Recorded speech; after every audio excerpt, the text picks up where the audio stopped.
প্রথমত হচ্ছে সমুদ্রগামী জাহাজ যাদের ন্যূনতম ডেট ওয়েটেজ টন মানে এটার যে ধারণ ক্ষমতা 5000 DWTর ঊর্ধ্বে তার আমদানির ক্ষেত্রে আরোপনীয় সমুদ্রয় মূল্য সংযোজন কর অব্যাহতি প্রদান করা হয়েছে। আজকে ক্যাবিনেটে এটা ডিসিশন হয়। এই ক্ষেত্রে ক্যাবিনেট মনে করে যে এটার অব্যাহতির মাধ্যমে বাংলাদেশের প্রাইভেট সেক্টর বা পাবলিক সেক্টর বোথ সেক্টরের থেকেই আরও বেশি করে সমুদ্রগামী জাহাজ প্রকিউর করা হবে, কেনা হবে, এবং যেটা আমাদের ইন্টারন্যাশনাল মানে ফরেন ট্রেডের ক্ষেত্রে এটা খুবই আমাদের জন্য হেল্প করবে। এক্ষেত্রে ক্যাবিনেটের অবজারভেশন হচ্ছে সমুদ্রগামী জাহাজ শিল্পকে উৎসাহ প্রদান, বৈদেশিক মুদ্রা অর্জন এবং কর্মসংস্থান বৃদ্ধির লক্ষ্যে জনস্বার্থে সমুদ্রগামী জাহাজ ন্যূনতম 5000 DWTর ঊর্ধ্বে আমদানি ক্ষেত্রে আমদানি পর্যায়ে আরোপিত 7.5% মূসক অব্যাহতি প্রদান করা যেতে পারে এবং সে বিষয়ে ডিসিশন নেওয়া হয়েছে।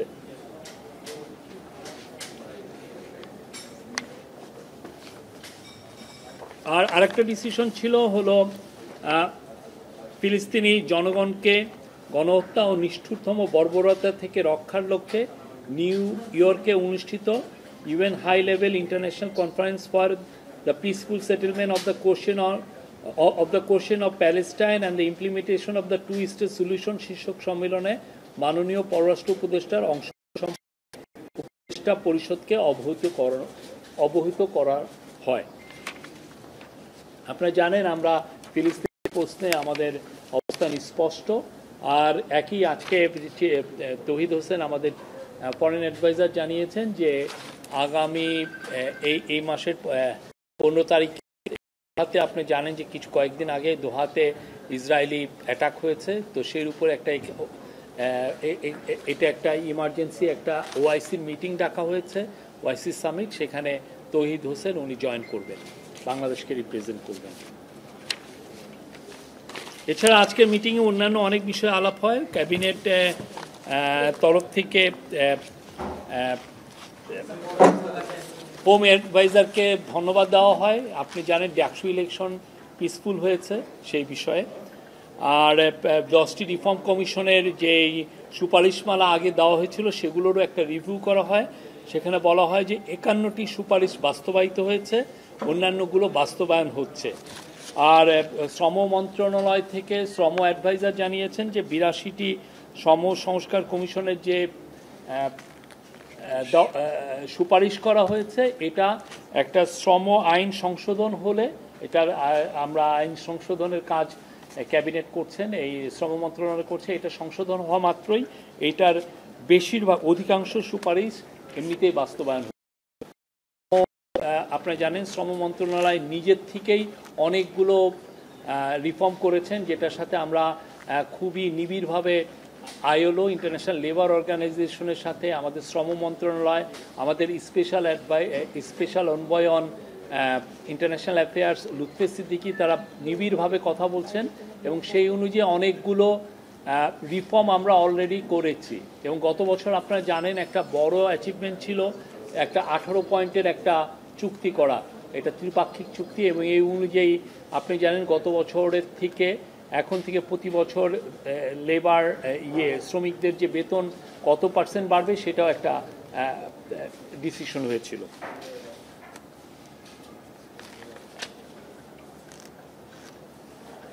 অন্যান্য ক্ষেত্রে স্বাস্থ্য খাতে তারপরে নারী সংস্কার কমিশন,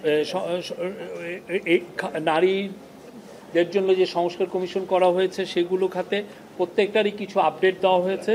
এবং এই অনেকগুলো ক্ষেত্রে অবজারভেশন করা হয়েছে যে কিছু কিছু রিকমেন্ডেশন ছিল পলিটিক্যাল নেচার, যেটার সাথে এলাকার এমপির সম্পর্ক যুক্ত। এই জন্য এইগুলো কিছু কিছু ক্ষেত্রে কিছু কিছু সংস্কার আমাদেরকে পলিটিক্যাল গভর্নমেন্ট যখন ইলেকশনের পরে ওয়েট করতে হবে, আর বাকিগুলো রিভিউ করা হয়েছে। লোকাল গভর্নমেন্টের সংস্কার নিয়ে ক্যাবিনেটে আজকে অনেকক্ষণ ধরে আলাপ আলোচনা হয়েছে। এবং লোকাল গভর্নমেন্ট কীভাবে ডিসেন্ট্রালাইজ করা যায় সে বিষয়ে আমাদের মাননীয় চিফ অ্যাডভাইজার বারবার স্ট্রেস দিয়েছেন, জোর দিয়েছেন, বলেছেন যে লোকাল গভর্নমেন্ট ডিসেন্ট্রালাইজেশনের জন্য বিশেষ করে তাদের যেন পাওয়ার আরও বাড়ানো যায়, তাদের ফাংশন যাতে আরও বাড়ানো যায় সেই বিষয়ে উনি ইনস্ট্রাকশন দিয়েছেন। এবং এই সংক্রান্তে যতগুলো সংস্কার আছে সেগুলোর বিষয়েও নিবিড়ভাবে পর্যালোচনা করে কত দ্রুত সেগুলো বাস্তবায়ন করা যায় সেগুলোর জন্য আলাপ আলোচনা হয়েছে। আর বিশেষ করে লোকাল গভর্নমেন্ট যারা আছে আপনারা জানেন ইউনিয়ন পরিষদ বা উপজেলা পরিষদ বা জেলা পরিষদ বা পৌরসভা বা সিটি মেয়র তারা যাতে নিজস্ব ফান্ড কালেকশন করতে পারেন এবং সেই ফান্ড ম্যানেজ করতে পারেন সেই সংক্রান্ত ল যাতে করা যায় সেই বিষয় নিয়েও আলাপ আলোচনা হয়েছে। পুলিশের ক্ষেত্রে পুলিশ সংস্কার কমিশনের ক্ষেত্রে আজকে অনেকক্ষণ ধরে আলাপ আলোচনা হয়েছে। তার মধ্যে দুইটা বিষয় এসছে, একটা হচ্ছে পুলিশের আজকে ল মিনিস্ট্রিকে দায়িত্ব দেওয়া হয়েছে খুব দ্রুত পুলিশের ইন্ডিপেন্ডেন্ট ইনভেস্টিগেশন সার্ভিস করার জন্য।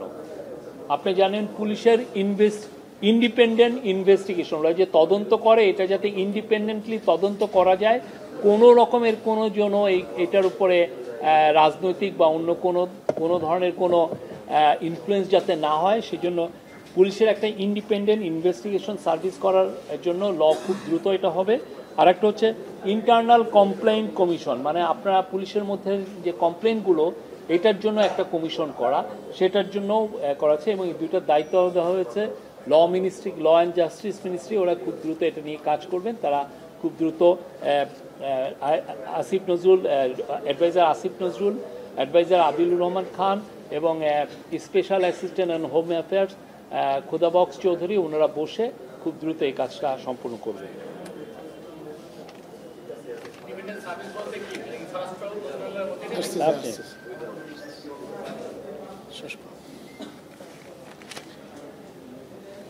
ক্যাবিনেটে নেপালের সিচুয়েশনের, নেপালে বাংলাদেশিদের কীরকম আছেন সেগুলো জানানো হয়। তৌহিদ হোসেন আজকে আপনারা জানেন যে ফুটবল টিমকে আনার জন্য একটা বিমান বাহিনীর স্পেশাল এয়ারক্রাফট গিয়েছে, আমরা আশা করছি তারা আজকেই আসবেন। তারপরে জানানো হয় যে এয়ারপোর্ট আংশিক রিওপেন হয়েছে এবং বলা হয়েছে যে বাংলাদেশিরা যারা নেপালে আছেন তারা ভালো আছেন এবং তাদেরকে সমস্ত দেখভাল আমাদের এম্বাসি করছেন। এই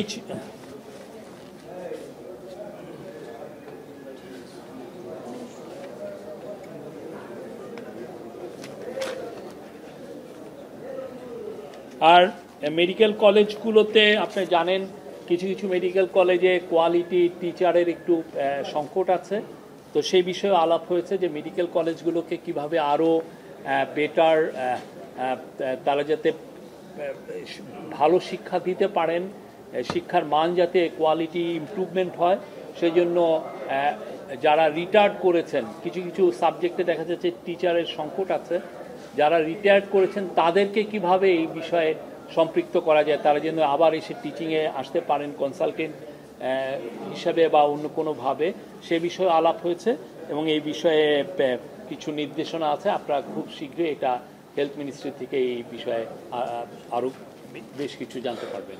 থ্যাংক ইউ। এই ছিল আজকের প্রশ্ন ছিল ইনভেস্টিগেশন যেটা হবে ইন্ডিপেন্ডেন্ট, এটা কোন মিনিস্ট্রি আন্ডারে থাকবে? এটা হোম মিনিস্ট্রির আন্ডারেই থাকবে, কিন্তু লটা তো লর জন্য এটা ল মিনিস্ট্রি এটা ইয়ে করবেন, লটা তৈরি করে দেবে। কিন্তু এটা হোম মিনিস্ট্রির, এটা পুলিশের। লোকাল গভর্নমেন্ট শক্তিশালী করার জন্য কমিশন সুপারিশ করেছে উপজেলা পরিষদকে শক্তিশালী করতে, জেলা পরিষদকে বিলুপ্ত করতে। এটা সম্পূর্ণ কনফ্লিক্টের একটা সুপারিশ। এটা বিষয়ে সরকার কি এ বিষয়ে কিন্তু আলাপ হয়নি। আলাপ হয়েছে যে লোকাল গভর্নমেন্ট, যে লোকাল গভর্নমেন্টই থাকুক তাকে কিভাবে এম্পাওয়ার্ড করা যায়, তাকে কিভাবে আরও শক্তিশালী করা যায় যাতে নিজেরা তাদের পাওয়ারগুলো তারা যেন ভালোভাবে উইল করতে পারে, তারা যাতে নিজেরা ফান্ড কালেক্ট করতে পারে, তারা যেন ফান্ডের ম্যানেজমেন্টও ঠিকমতো করতে পারে স্বচ্ছভাবে, সেই বিষয়গুলো তাকে আরও এম্পাওয়ার করা। এটা একটা রাষ্ট্রকে ডিসেন্ট্রালাইজ করার একটা উদ্যোগ আর কি। এটা যেই সোর্সই হোক, মানে সেই জন্য ফান্ড নিজে কালেক্ট করে যাতে হ্যাঁ আপনি যে বললেন যে সিদ্ধান্ত হয়েছে স্বাধীন ইন্ডিপেন্ডেন্ট ইনভেস্টমেন্ট সার্ভিস, হ্যাঁ আমরা ইনভেস্টমেন্ট সার্ভিস বলতে আমরা Indian investment service CIT PBI কিন্তু আছে স্বরাষ্ট্র মন্ত্রণালয়ের না না না না, এটা হোম মিনিস্ট্রি, এটা পুলিশের মধ্যেই। দুইটা তো আছে না এইটা এইটা এটা কিভাবে এটা ল করে এটা এমন হলেও পিবিআই হলেও দেখা যায় তো এমন যে যারা আয়ো, হ্যাঁ এটা তো থানার মধ্যে থেকেই করে। হ্যাঁ পিবিআইকে পিআই এটা আপনি ইয়ের থেকেও গ্রামে যখন ইয়ে হয় তখন আয়ো কে হয়, থানার লোক হন না?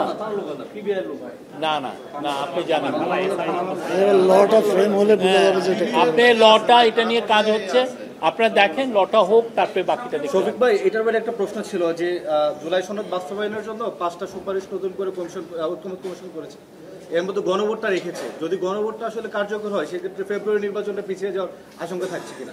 এটা ঐক্যমত্য কমিশনের কাছে এই বিষয়ে আলাপ জিজ্ঞেস করবেন। গণভোটটা হলে আসলে এটা ঐক্যমত্য কমিশনের কাছে এটা জিজ্ঞেস করবেন। শফিক ভাই, সংস্কার কমিশনের বিভিন্ন সুপারিশ বাস্তবায়নে একটা গতি আমরা দেখতে পেয়েছিলাম, কিন্তু আজকে আপনার তথ্য অনুযায়ী গত সপ্তাহের তুলনায় মাত্র একটি সংস্কার বাস্তবায়িত হয়েছে। এক্ষেত্রে কি সরকার অন্যদিকে মনোযোগ দিচ্ছে? আপনি আবার বলছিলেন যে কিছু কিছু পলিটিক্যাল গভর্নমেন্ট এসে করবে, আমরা কিন্তু আপনাদের আগের যে বক্তব্য যে আমরা বলছি তো আমাদের বাকিগুলো যেগুলো 51টা হয়েছে, বাকি 246টা সেগুলো 37টা পার্শিয়ালি বাস্তবায়ন হয়েছে, আর বাকি 246টা এটা বাস্তবায়নাধীন। আমরা বলছি না যে বাস্তবায়ন হচ্ছে না, এগুলো বাস্তবায়নাধীন। বাট এর মধ্যে কিছু কিছু জিনিস আমরা দেখছি যে এটার সাথে, যেমন একটা লোকাল গভর্নমেন্টের একটা বিষয়, সেখানে এমপির একটা ইনভলভমেন্ট আছে। তো এখন এমপির যদি ইনভলভমেন্ট থাকে, মানে রিকমেন্ড করা হয়েছে যে এখানে এমপির সম্পর্ক থাকা, তো এটা তো আমাদের পক্ষে এটা সম্ভব না। এটা এমপি সুস্পষ্টভাবে কোনো এইটা কিন্তু আপনি যেটা বললেন, আপনি বললেন যে রিফর্মের ক্ষেত্রে আপনাদের একটা ফান্ডামেন্টাল একটা জায়গায় আমার মনে হয় অনেকে ভুল করছেন, সেটা হচ্ছে যে কমিশনের বাইরে যেও আমাদের যে মিনিস্ট্রি যেগুলো আছে, অ্যাডভাইজাররা প্রত্যেকে এই গত 13 মাসে অনেক রিফর্ম করেছেন। এটা নিয়মিত আমরা আমাদের চিফ অ্যাডভাইজারের পেজ থেকে আমরা আপনাদেরকে জানাচ্ছি। এটা তো একটা নিয়মিত কার্যক্রমের অংশ, এটা না বড় করে বলার নিয়মিত কার্যক্রমের বাইরেও যে অনেক বড় বড় কাজ হচ্ছে, সেগুলো সম্পর্কে এগুলো নিয়মিত কার্যক্রম। আপনি সেটা হচ্ছে আপনি এক্সটেন্সিভলি এটা ভিজিট করছেন না, দেখছেন না, সেই জন্য আপনার কাছে মনে হচ্ছে যে এটা নিয়মিত কার্যক্রম। এগুলো প্রত্যেকটা ক্ষেত্রে এনবিআর এর রিফর্ম এসছে, ব্যাংকিং সেক্টরের রিফর্ম এসছে, এনার্জি মিনিস্ট্রিতে রিফর্ম এসছে, ল মিনিস্ট্রিতে রিফর্ম এসছে। তারপরে আপনি যে 18 দফা যে চুক্তি হলো, এটা কি আপনি ভালো মতো অ্যাওয়ার আছেন? হ্যাঁ, তো এগুলো প্রত্যেকটা বিষয়ই বাংলাদেশের আমাদের ইন্টারিম গভর্নমেন্ট প্রত্যেকটা মিনিস্ট্রি তাদের ভালোভাবে রিফর্মগুলো করেছেন। তার বাইরে যেগুলো রিফর্ম কমিশন থেকে যেগুলো এক্সট্রা আরও রিফর্মের সুপারিশ এসছে, প্রত্যেকটা আমরা প্রতি সপ্তাহে রিভিউ করছি, এগুলো ইমপ্লিমেন্ট হচ্ছে। 51টা হয়েছে, সামনে আরও হবে, এবং আমরা যাওয়ার আগে এবং আমাদের এই গভর্নমেন্ট যাওয়ার আগে বেশিরভাগই রিফর্মই করে যাবেন।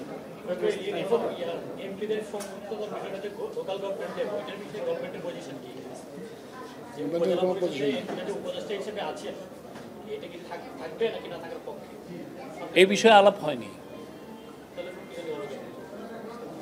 এটা তো এমপিদের সম্পৃক্ততা কিভাবে থাকবে এটা নিরূপণ করার জন্যই তো এই জিনিসটা আপনার পরবর্তী নির্বাচিত সরকারের জন্য রাখা হচ্ছে। গভর্নমেন্ট এখানে নির্দিষ্ট কোনো পজিশন নিচ্ছে না।